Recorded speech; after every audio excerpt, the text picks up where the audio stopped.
Jadi kalau mereka berbicara tentang jiwa, jelas mereka sama sekali bukan haknya. Karena mereka tidak punya pengetahuan apapun tentang jiwa. Nah kemudian, jika orang-orang berbicara tentang jiwa lewat pikiran, ya, atau lewat penyelidikan yang baru-baru ini ditemukan, yaitu yang mungkin disebut sebagai neuroscience, kemudian mereka berpegang bahwa semuanya ada di dalam neuroscience. Ini juga sebuah kebodohan dan kesombongan. Yang namanya otak manusia, yang namanya saraf-saraf manusia dengan segala memorinya, itu tidak punya pengetahuan apa-apa. Kalau orang-orang neuroscience mengatakan bahwa semuanya sudah ada di otak manusia, ya, itu sebuah kebohongan, sebuah kebodohan. Karena otak manusia itu bukan apa-apa. Otak manusia hanya sebuah mesin kosong. Ya, kalau tidak ada data-data yang masuk ke dalamnya, maka manusia tidak tahu apa-apa.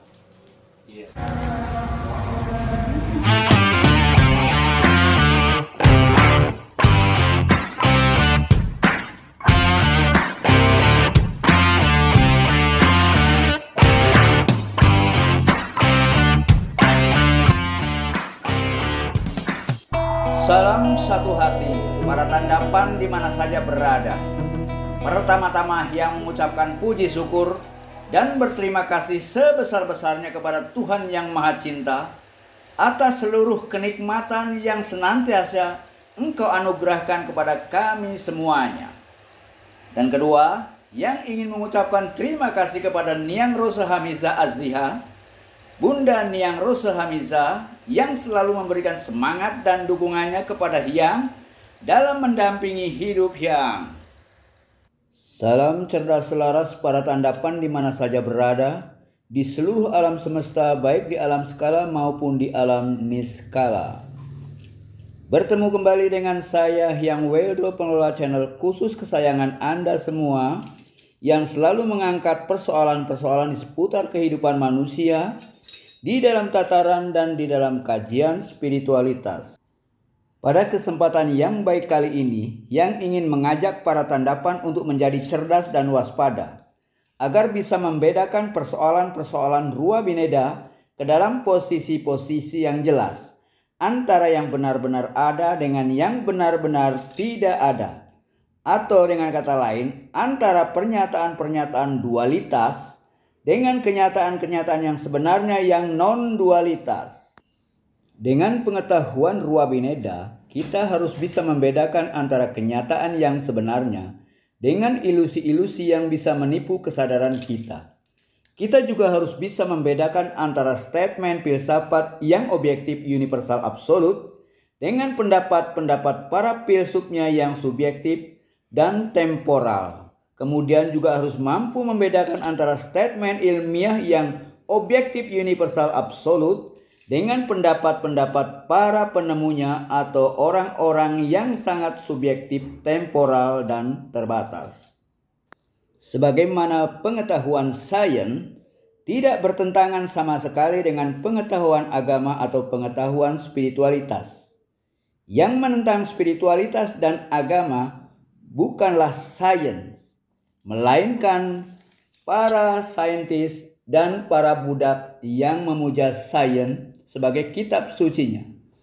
Para budak sains tidak jauh berbeda dengan kaum fanatik dari para penganut agama dan kepercayaan apapun. Para saintis dan para budak sains boleh mengoceh dan berpendapat apapun tentang agama dan spiritualitas. Itu hanyalah pendapat pribadi dan bukan statement ilmiah. Kita tidak menolak semua penemuan ilmiah yang saintifik, namun harus hati-hati dan waspada dengan pendapat-pendapat atau opini-opini miring pribadi mereka yang subjektif parsial dari orang-orang yang sangat memuja sains sebagai kitab suci dan agamanya. Salam satu hati. Marno dari Semarang, ya, kebetulan kemarin ada rencana memang memang mau menemui Hyang Wido di Surabaya. Karena ada sesuatu yang mau saya pertanyakan pada Hyang Wido. Pertanyaan kali ini membahas tentang spiritual. Di antaranya tentang pemahaman reinkarnasi. Tapi seperti yang minta tadi sebelumnya, mungkin Pak Warno sedikit memberitahukan pada mereka apa yang mendorong Pak Warno itu datang ke sini ya. Apa? Kenapa kok sampai ingin bertemu Hyang? Ada apa? Nah, kan tidak dengan tiba-tiba, pasti ada ada cerita, ada kisah, ada peristiwa dan lain sebagainya. Ada pendorong-pendorong yang membuat sehingga memutuskan harus datang ke sini. Kan nggak mudah untuk memutuskan sesuatu, karena orang-orang yang katakanlah semacam Hyang Wido ini kan banyak sekali. Monggo. Nah, yang untuk mendorong saya untuk bertemu Hyang Wido itu awalnya saya membuka konten-konten YouTube dari berbagai sumber tentang spiritual. Setelah saya berulang kali sampai beberapa bulan melihat dan mempelajari semua konten-konten YouTube dari channel-channel lain, saya itu kok kurang masuk dalam pemahaman saya. Kurang masuk dalam arti sulit untuk dibuktikan. Padahal banyak sekali konten itu kan? Yang sekali. berbicara tentang spiritual. Banyak sekali ya. Baik itu yang kejawen, yang berbau Islam, ataupun yang non agama. Ini saya itu setelah mengamati dari berbagai konten-konten yang lain, termasuk saya ketemu orangnya sendiri, tapi nggak usah saya sebutkan namanya. Itu kebanyakan hanya pandai bercerita. Memang ceritanya pandai sekali. Cuman kan untuk membuktikannya itu kan yang agak sulit saya untuk memahami itu. Nah, pada waktu saya sampai pusing 7 keliling, konten kok kayak gini semua. Untuk membuktikan bagaimana caranya itu untuk memahami yang benar dan bisa untuk dibuktikan. Padahal dalam hati saya itu kalau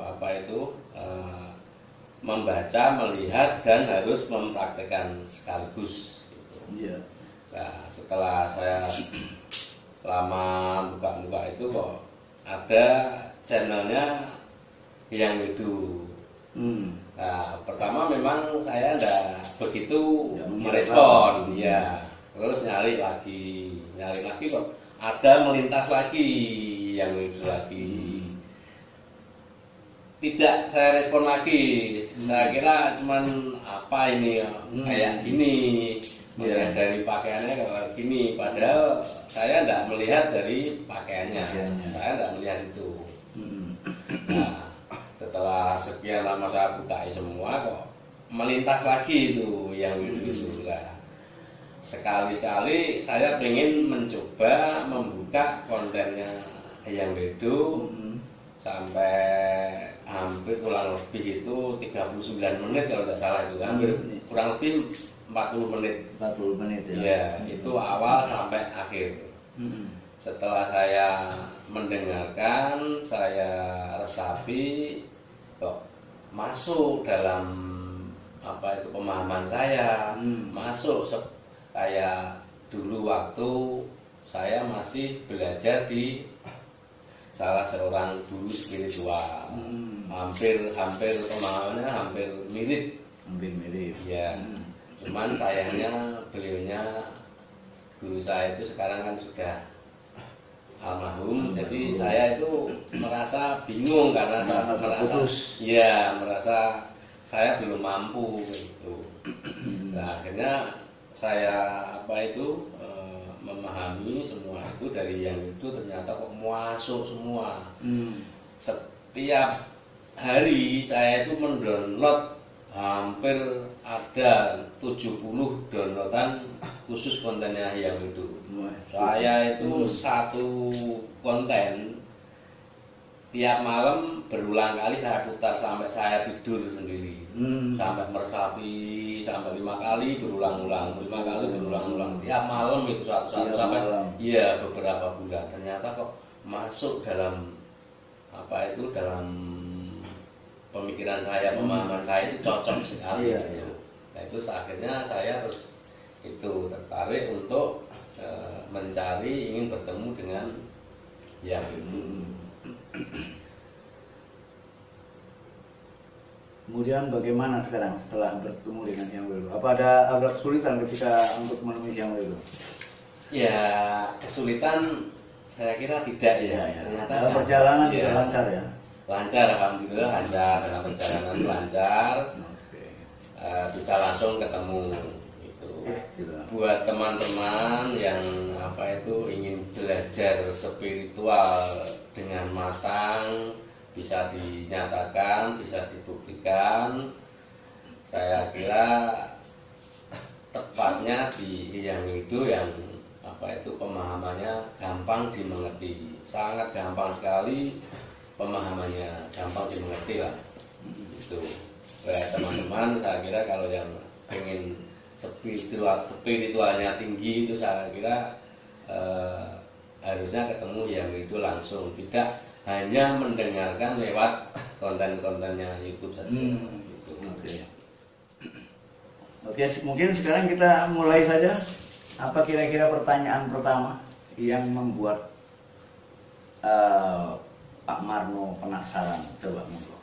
Ya. Mudah-mudahan yang bisa menjawabnya. Yang pertama gini, antara ilmu pengetahuan sama ilmu agama. Itu saya kalau melihat di YouTube maupun membaca buku-buku itu kok selalu bertentangan dengan ilmu pengetahuan sama ilmu agama. Itu tidak bisa sinkron gitu. Selalu berlawanan gitu. Contohnya gini, salah satunya itu kalau dalam ilmu pengetahuan manusia itu kan keturunan dari kera-kera gitu, monyet kera gitu. Tapi kalau dalam agama itu kan manusia keturunan dari Nabi Adam itu kalau dari agama. Nah, kenapa kok nggak bisa saling sinkron gitu? Di samping itu ada contohnya gini. Kalau ilmu pengetahuan menurut kedokteran, roh itu kan tidak ada. Yang ada kan roh itu tidak ada, yang ada kan otak. Padahal di dalam agama roh itu ada. Nah, itu kan saling bertentangan gitu. Itu kenapa kok bisa bertentangan, tidak bisa ketemu gitu loh. Nah itu dulu. Sebetulnya tidak ada yang bertentangan, ya. Berlawanan gitu. Tidak ada yang berlawanan antara ilmu pengetahuan dengan agama, ya. Dan di dalam agama, terutama di dalam kitab sucinya, itu sebetulnya banyak berbicara juga tentang ilmu pengetahuan. Paling tidak memberitahukan tentang dasar-dasar secara simbolik maupun secara langsung, ya. Itu banyak dalam, cuma saja tidak semua orang mampu membaca kitab suci sampai sedemikian mendalam dan meluas. Ya. apalagi yang dipelajari dalam kitab suci hanya melulu berkaitan dengan masalah-masalah syariat, masalah-masalah fikih. Sedangkan yang berkaitan dengan masalah ilmu pengetahuan mungkin mereka sama sekali tidak menyentuhnya. Itu yang jadi masalah. Kemudian juga jika ilmu pengetahuan, ya, ilmu pengetahuan sebetulnya tidak bertentangan, ya. Mungkin yang bertentangan adalah para penemunya atau orang-orang yang mempelajari ilmu pengetahuan, ya, dan mereka banyak yang kurang. Jangankan ke orang ilmu pengetahuan, orang agama sendiri, para penganut agama sendiri kurang memahami agamanya, apalagi para saintis. Jelas mereka sama sekali mentah dalam hal ini. Gitu. Ya. Kalau di dalam sains, kemampuan sains hanya sebatas fisik yang diperiksa, yang diselidiki hanya sebatas fisik. Sekalipun sains sudah mampu ke tingkat penyelidikan ke tingkat kuantum, tetap saja yang disebut kuantum itu tetap fisik. Dia hanya fisik yang sangat halus. Jadi sains sama sekali tidak punya kemampuan untuk memasuki alam ruh, apalagi alam jiwa. Apalagi alam jiwa. Kalau ada ilmu pengetahuan yang berbicara tentang ilmu jiwa, itu pun juga belum mempelajari jiwa.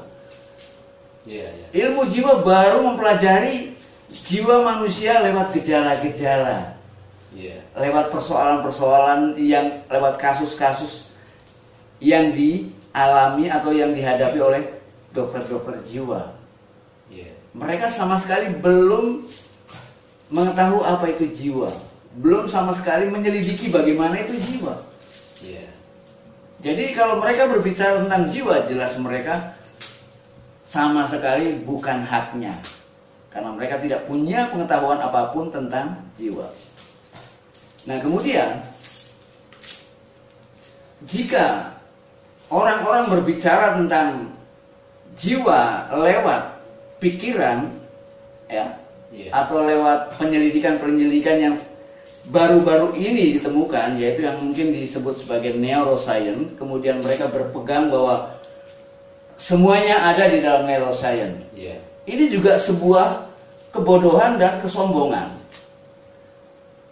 Yang namanya otak manusia, yang namanya saraf-saraf manusia dengan segala memorinya, itu tidak punya pengetahuan apa-apa. Kalau orang-orang neuroscience mengatakan bahwa semuanya sudah ada di otak manusia, ya, itu sebuah kebohongan, sebuah kebodohan. Karena otak manusia itu bukan apa-apa. Otak manusia hanya sebuah mesin kosong.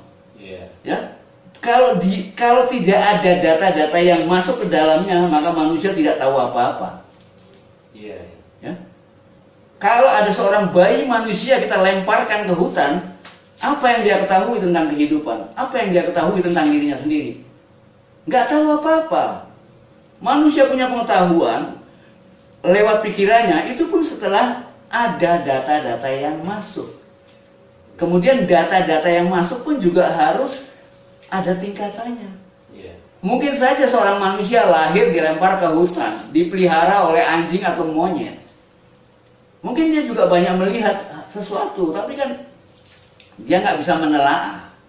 Dia hanya bisa melihat dari kemampuan panca inderanya saja, karena nalarnya belum berkembang. Untuk bisa mengembangkan nalar, ada proses yang harus bertemu manusia dengan manusia. Dan bertemu manusia dengan manusia pun tergantung pada siapa manusia yang ditemui, cerdas atau tidak. Seorang bayi kalau bapaknya cerdas, anaknya pun cerdas. Kalau bapaknya goblok, anaknya pun goblok. Jadi yang namanya manusia melalui otaknya tetap tergantung pada data-data yang masuk. Ya. Dan semuanya ini hanya ingin mengantarkan manusia agar mampu naik ke tingkat kesadaran yang lebih tinggi. Karena hanya kesadaran yang lebih tinggi inilah yang mampu memasuki wilayah yang lebih tinggi yang disebut dengan alam jiwa atau alam ruh. Kalau hanya lewat pikiran, lewat panca indera, sama sekali buta tentang ini semua. Jadi kalau mereka ingin bicara tentang ini, bukan hak mereka. Mereka tidak tahu apa-apa tentang ini. Ya? Iya. Oke? Oke. Kayak gini, maksud saya gini. Iya. Ya, gini. Ada sedikit yang apa itu masih ganjel. Ganjel. Monggo. Semakin bagus, semakin detail, semakin bagus. Manusia kan awalnya dari Homo sapiens itu. Oke. Ya, dari kera itu istilahnya dari kera. Dari Homo manusia sapiens. kan binatang yang berakal. Ya. Nah, manusia kan punya jiwa, punya roh. Itu menurut agama, menurut spiritual. Bisa dibuktikan gitu. Ya. Yang saya maksud itu ketika kita bertanya tentang hewan yang awalnya kera, itu kira-kira kera itu punya jiwa enggak? Kira-kira? Jangankan kok kera, ya. Iya. Pohon pun punya jiwa. Jangankan kok kera, pohon pun punya jiwa, juga punya ruh. Seluruh yang ada di alam semesta ini sebagai substansi, mereka memiliki lapisan-lapisan yang sama, ya. Memiliki lapisan-lapisan kesadaran yang sama, seperti kita manusia. Seluruh manusia juga memiliki lapisan-lapisan kesadaran yang sama, ya. Dan tidak semua manusia mampu mencapai lapisan yang tertinggi, katakanlah lapisan yang ketujuh. Manusia hanya mampu mencapai lapisan kesadaran hanya di tingkat pertama dan tingkat kedua. Hanya di tingkat pertama dan kedua. Dan yang di tingkat pertama ini banyak sekali. Yang di tingkat kedua sangat sedikit, apalagi tingkat ketiga, keempat sampai ketujuh. Ya, jangankan kok pohon, jangankan kok batu, manusia pun juga banyak yang seperti pohon dan batu. Punya jiwa semua. Iya, namun mereka tidak mampu mencapai kesadaran yang tertinggi. Kesadaran mereka baru pada tingkat kesadaran binatang, sama seperti binatang. Karena apa yang mereka cari dalam kehidupan ini hanya melulu seperti binatang mencari kehidupannya. Ya, hanya mencari makan, minum, berak, beranak. Ya, bedanya manusia mencari makan, minum, berak, beranak dengan akalnya, dengan ilmunya. Jadi gak jauh beda dengan binatang yang mencari makan, minum, berak, beranak dengan kakinya, dengan taringnya, dengan belalainya. Gak ada bedanya. Orang yang dituju hanya makan, minum, berak, beranak. Betul ya. Nah, di mana kelebihan manusia di sini? Nggak ada kelebihannya. Uang akalnya dipakai hanya untuk setarap dengan belalai, setarap dengan taring, iya kan?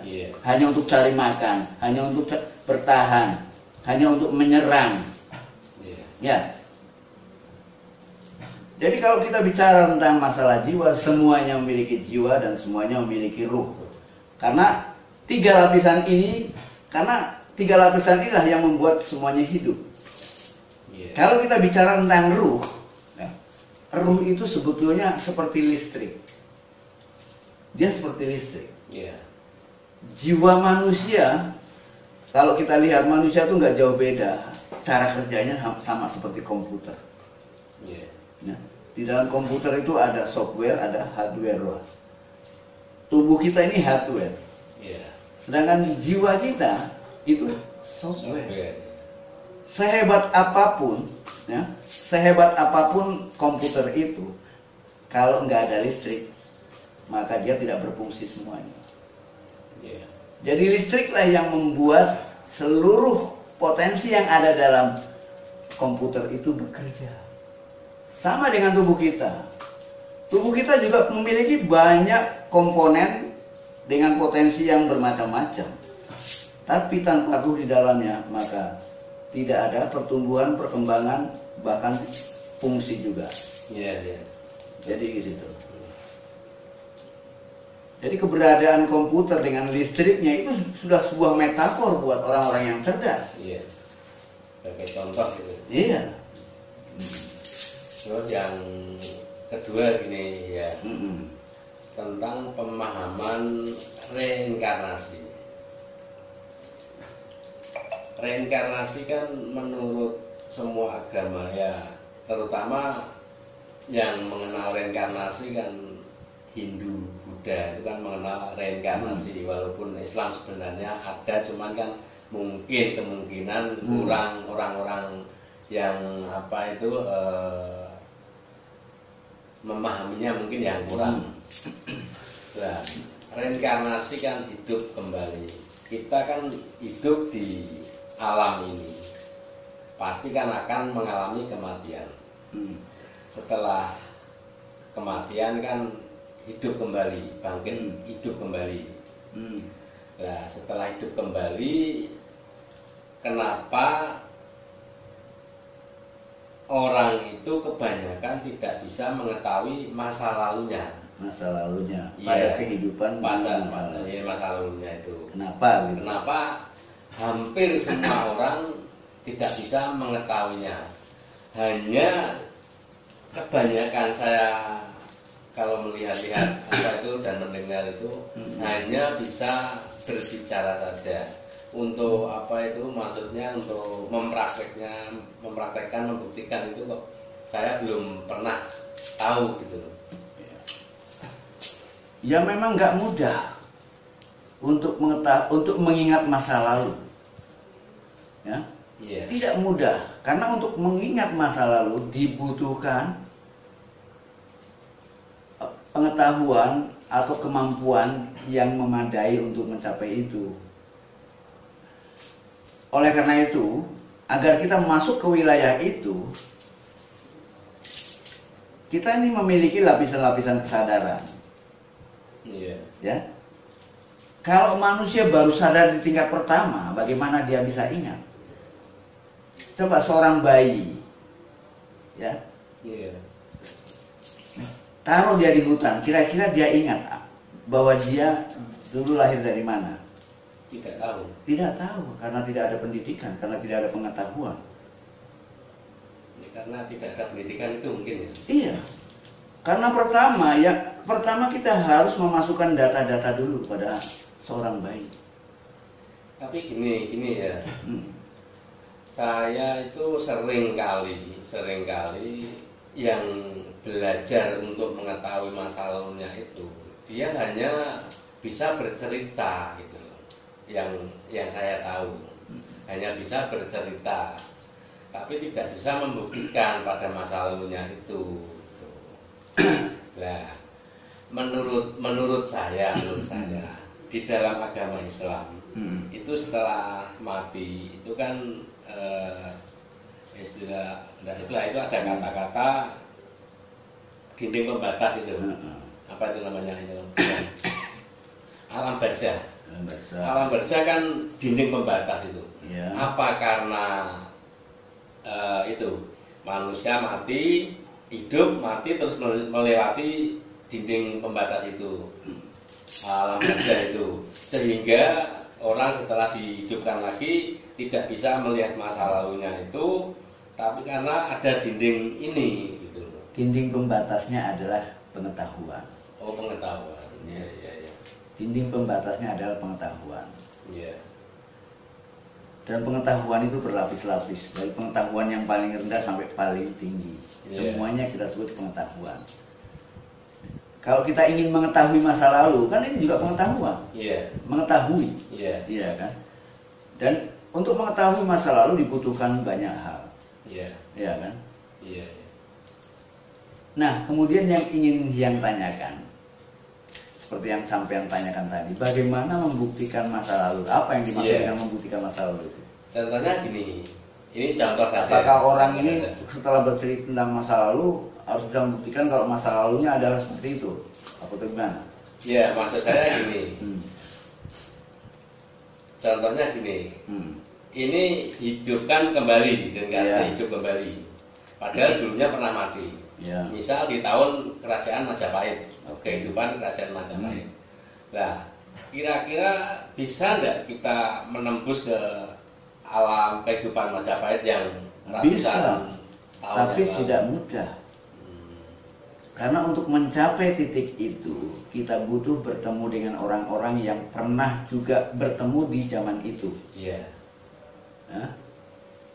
Untuk menemukan ke sana kita membutuhkan pasal-pasal yang tercecer.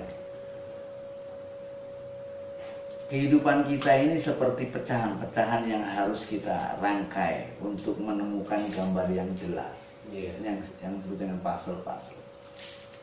Ya, Iya. itu. Yang mampu memasuki, mengingat kembali masa lalu yang sudah mengalami reinkarnasi lebih dari 800 kali. Iya. Dan yang tahu satu persatu, terutama yang penting-penting, yang memiliki lompatan-lompatan yang berarti dalam kehidupan dia. Iya. Ya. Dan untuk mencapai itu tidak serta-merta yang tahu dari kecil kita. Iya. Pada saat yang kecil dia nggak tahu apa-apa. Jangankan kok mengetahui tentang masa lalu. Jadi dengan ilmu pengetahuan, dengan kita belajar mulai dari SD, SMA, sampai mungkin kita bisa belajar tentang segala sesuatunya di luar sekolah untuk memenuhi kebutuhan pengetahuan. Dan itu juga nggak cukup, butuh pengalaman, perjalanan, dan lain sebagainya. Iya. Setelah banyak pengalaman, perjalanan, dan sebagainya, dan kita juga mampu memasuki segala rahasia lewat teknik-teknik khusus, metode-metode khusus, sehingga kita mampu menembus ke wilayah itu. Itu pun juga sekalipun ada pemberitahuan, sekalipun kita mendapatkan banyak bukti, kita kadang-kadang masih tetap meragukan apa iya. Sehingga kita untuk membuktikan apa iya ini dibutuhkan adanya pasal-pasal yang lain yang bisa memberikan adanya kaitan, ya. Iya. Gitu. Jadi enggak gampang kita menemukan atau mengingat masa lalu. Yang baru mengetahui dengan jelas, dan itu pun setelah usia sekarang. Iya. Tapi yang menemukan pasal-pasal itu sudah dimulai 40 tahun yang lalu. Pecahan-pecahan itu sudah mulai yang temukan. Iya. Tapi belum jelas, tercecer, sampai pada akhirnya yang menemukan pecahan, katakanlah pecahan yang sangat menentukan, sehingga yang bisa mengatakan ini pasti ini pasti ini. Iya, iya. Ya? Dan mungkin orang kalau ingin mencapai titik itu, kalau bisa mengalami perjalanan yang sama dengan Hyang, itu pun juga belum tentu mendapatkan pengetahuan yang sama dengan Hyang. Iya. Jadi nggak mudah. Berarti yang dimaksud alam barzah itu ilmu ya? Ya, yang dimaksud alam barzah di sini, ya. Kalau yang sampean tanyakan itu kan tadi apa yang membuat kita tidak mampu melihat? Iya, betul. Ya itu ilmu yang tidak bisa yang membuat kita tidak mampu menyadari dan melihat, itu karena kita tidak memiliki ilmunya. Tapi kalau sampean berbicara tentang alam barzah itu hanya ruang tunggu, ruang istirahat. Sebagaimana sampean tidur, pada saat sampean tidur apa itu disebutnya? Ya sedang tidur. Jadi kalau kita nyebutnya alam barzah, artinya sedang mati. Iya. Atau dengan kata lain sedang istirahat. Karena orang mati ataupun orang yang sedang tidur tidak jauh berbeda. Ya. Iya, iya, betul. Itu hanya ruang istirahat untuk bangun kembali. Kalau tidur bangun kembali, kalau mati berarti lahir kembali, bangkit kembali. Bangkit kembali. Iya, untuk itu saja. Iya. Jadi yang disebut alam barzah sama dengan alam tidur, tidak jauh berbeda. Dan di alam barzah juga sama dengan alam tidur. Yang kita alami di alam barzah hanya mimpi. Mimpi. Kadang-kadang mimpinya menyenangkan, kadang-kadang menyeramkan. Ya, nggak jauh beda mimpi di alam barzah maupun di alam tidur. Ya kalau menyeramkan mungkin orang aja kadang-kadang kalau mimpi serem nggak berani tidur lagi. Iya. Ya. Nah, bagaimana? Ya. Dulu kok di sini. Ya. Terus gimana? Bagus sekali ya. Hmm. Sangat masuk sekali. Ya. Ini benar-benar pencerahan yang apa itu istilahnya masuk di mau bagaimanapun masuk pakai akal ya, masuk rasional, bisa dibuktikan. Nah itu. Nah untuk membuktikan itu kan harus dibimbing langsung gitu. Minimal ya kita harus punya kemampuan melihat, mengetahui. Iya. Ya. Kemampuan kita sarana kita untuk mengetahui itu banyak. Cuma manusia hanya melulu mengandalkan panca indera dan pikiran. Ya. Sedangkan kita punya sarana lain yang lebih tajam.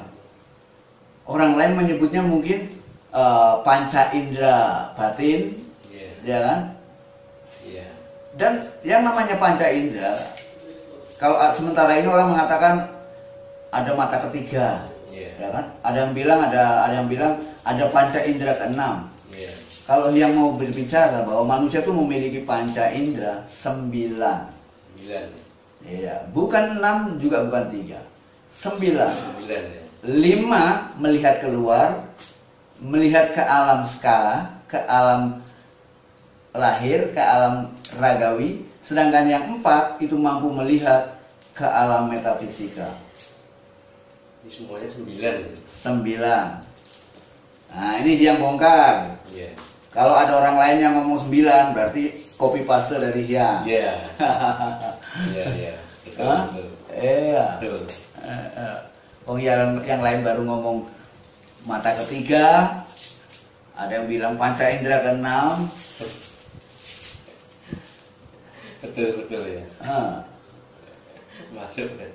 Dan kemudian kalau kita bicara masalah reinkarnasi, bahwa reinkarnasi itu ada atau tidak? Reinkarnasi itu memang ada, benar-benar ada. Kenapa begitu? Kehidupan kita bukan hanya melulu ada di atas kesadaran tubuh, tapi kehidupan kita juga kita menjadi hidup karena adanya ruh. Ya. Ruh tidak kenal dengan kematian. Sedangkan tubuh kita dia mengalami lahir dan mati. Ya. Sedangkan ruh dia selalu butuh tubuh. Ya. Ruh tidak bisa hidup tanpa tubuh dalam kehidupan ini. Ya. Dia selalu membutuhkan tubuh. Jadi pada saat tubuh kita ini sudah kedaluarsa, ya, sudah tidak lagi memadai untuk kehidupannya, maka tubuh ini menjadi berakhir. Kemudian ruh ini menunggu pada tubuh yang baru. Ya. Ini logikanya di sana. Ruh tubuh baru, sehingga dia menunggu sampai tubuh barunya tersedia kembali.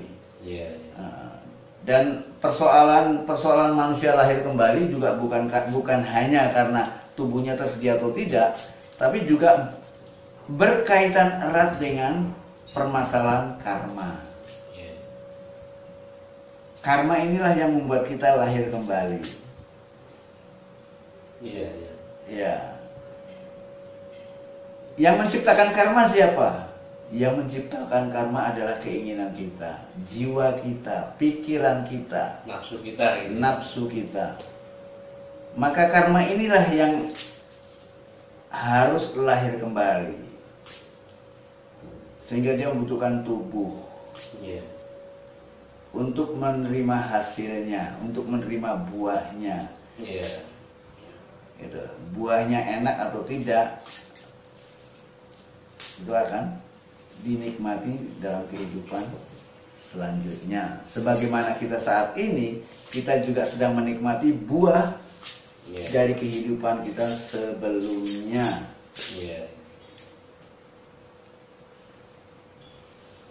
Sangat masuk kali. Gini ya. Sebelum saya kesini kan saya punya pengalaman yang sangat unik, sangat menarik bagi saya. Ini yang sebelum saya mau sowan ke Hyang Wido, saya kan awalnya kan punya pengalaman yang menarik bagi saya. Ya itu memang saya pengen sebelum ketemu itu saya pengen sebenarnya siapa Hyang Wido itu. Saya kan dulu pernah belajar tentang spiritual juga, walaupun hanya sedikit, tapi kan paling tidak saya itu punya cara untuk bertemu batinnya sebelum ketemu fisiknya. Nah, awalnya kan ya lihat konten-konten video yang itu. Begitu saya tahu semuanya, dalam hati, dalam pikiran saya itu saya penasaran sekali kok. Begitu cerdas sekali yang itu ini. Caranya menyampaikan pemahamannya itu bisa mudah orang untuk memahami semua pencerahannya. Nah, pada saat saya mau ketemu, biasanya saya minta petunjuk sama Tuhan dulu. Minta ditunjukkan siapa sebenarnya dalamnya Hyang Wido. Nah, setelah saya minta petunjuk, mau tidur saya kan berdoa minta ditunjukkan siapa sebenarnya Hyang Wido dalamnya itu, batinnya itu siapa. Ya, begitu habis membaca doa saya tidur, saya bermimpi didatangi orang tua pakai jubah, pakai sorban, warnanya putih semua. Ya, setelah orang tua itu datang ke rumah saya salaman, cium tangan juga. Terus orang tua itu pergi tanpa meninggalkan pesan apapun. Tapi paling tidak doa saya dikabulkan. Ya, itu pertama mimpi. Selang beberapa hari kemudian saya belum memahami apa maksudnya ini. Kok pakai jubah sorban, padahal secara fisik kan yang itu kan pakainya seperti ini kondisinya. Nah, malam kedua itu berapa selang hari kemudian minta petunjuk lagi, mimpi lagi, ketemu lagi seperti orang yang sama, sosok yang sama, pakai jubah putih, sorban putih, dengan wajah yang sama. Nah, ketemu di dalam area masjid, tepatnya di tempat wudhu. Nah, di tempat wudhu itu saya ketemu orang tua itu mau minta pencerahan supaya saya diberi pencerahan biar bisa melihat alam ini bisa terang. Nah, saya dibilangi sama orang tua itu sabar dhisik, nunggu waktu yang tepat. Iya, nunggu waktu yang tepat. Nah, setelah itu saya berjalan keluar dari area tempat wudhu. Nah, pas di pertigaan jalan, saya ditemani sama orang tua itu lagi. Nah, terus saya langsung dikasih kayak belangkon warnanya. Iya, warnanya hitam. Dalam mimpi itu saya tidak tahu kok jujuk bilang saya suruh sabar ya. Iya, itu jawabnya orang tua itu. Nah, saat habis itu terus bangun. Nah, habis bangun terus saya itu masih mencari-cari apa maksudnya seperti ini. Nah, terus penasaran lagi, tapi jaraknya agak lama itu, agak mungkin 3-4 bulanan. 3 bulanan. Iya. Terus saya masih penasaran terus sama itu, sama yang itu. Iya. Minta petunjuk lagi. Nah, malam pertama tidak ditemui, malam keduanya itu ditemui, ketemu secara langsung dalam mimpi itu wujudnya Hyang Wido seperti ini, seperti saat ini. Iya, seperti saat ini. Nah, di dalam ruangan itu kayak seperti saudara keluarga sendiri, itu saya juga cium tangan pada waktu itu. Nah, itu ceritanya begitu ya. Jadi saya itu pengalaman untuk mencari yang sebenarnya itu siapa, ternyata saya sendiri yang tahu. Gitu. Dan saya kan itu tidak mungkin cerita ke orang-orang lain, ketemu ini orang ini, harus bercerita seperti ini, yang itu enggak. Saya itu hanya saya sendiri yang tahu. Itu ceritanya ya. Sangat menarik sekali. Iya. Dan setelah menemukan, katakanlah setelah bertemu dalam mimpi dengan wujud yang sama, iya. apa kira-kira yang terpikir dalam benak sampean? Ya, kalau saya memahami petunjuk saya itu sebenarnya Hyang Wido itu secara fisik, secara sosok itu memang dibuat seperti ini biar orang tidak penasaran untuk istilahnya berburu atau ingin mencari pencerahan kayak orang-orang orang tua sekarang gitu. Yeah. Nah, ternyata setelah saya pahami, ternyata Hyang Wido itu dalamnya itu benar-benar kayak ulama gitu. Tahu saya setelah dapat petunjuk itu, ternyata itu menurut saya itu ternyata Hyang Wido itu seorang ulama menurut saya, walaupun secara sosok pakaiannya seperti itu tidak membuat saya jadi masalah ataupun apa yang lain lah. Itu saya tidak memikirkan masalah itu. Yang penting kalau saya itu pencerahannya bisa masuk ke batin saya sesuai yang saya inginkan gitu. Pencerahannya bisa mencerahkan. Ya, bisa mencerahkan. Itu ya. Terus apa kira-kira yang lagi kira-kira yang sebenarnya itu banyak sekali ya, tapi setelah sampai sini itu banyak yang hilang. Mungkin karena karena baru bertemu sekali, jadi agak buyar. Ya mungkin lain kali dicatat. Iya. Begini yang sangat pencerahannya sangat-sangat masuk bagi saya itu. Saya berterima kasih sekali pada Hyang Wido. Semoga banyaknya pencerahan ini bisa membuat terang hati saya, pemahaman saya bisa lebih terang untuk kedepannya memahami alam ini. Ya, semoga bukan hanya sampean yang bisa mengalami semacam ini. Mungkin di antara sekian netizen juga banyak yang juga ikut tercerahkan. Iya.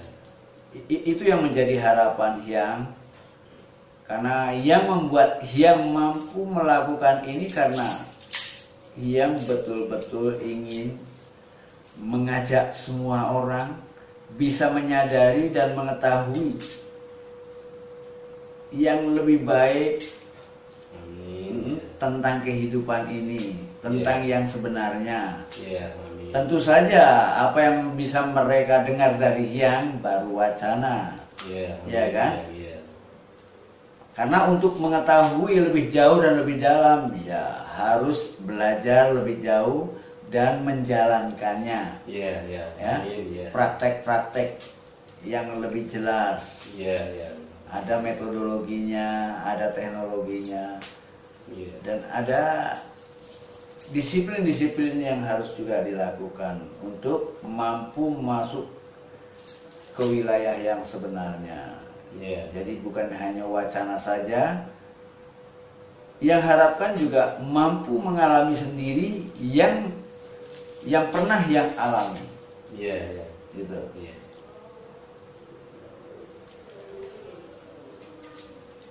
Bagaimana Pak Parno? Apakah masih ada atau sudah tidak ada lagi? Ini masih buyar ya. Untuk sementara cukup sekian dulu. Nanti lain kali bisa saya soal lagi, untuk bertanya lagi. Semoga bermanfaat untuk kita semua. Amin. Oke, para tandapan di mana saja berada, semoga dialog kali ini bisa memberikan inspirasi dan pengetahuan bagi siapa saja. Dan semoga dialog ini bisa membuat siapapun juga tercerahkan. Dan jika masih belum juga tercerahkan, mungkin bisa membuat pertanyaan-pertanyaan khusus untuk Hyang. Atau paling tidak memberikan usulan-usulan dalam komen-komen apa yang sebaiknya Hyang bicarakan di sini. Oke? Salam satu hati. Rahayu. Rahayu ya.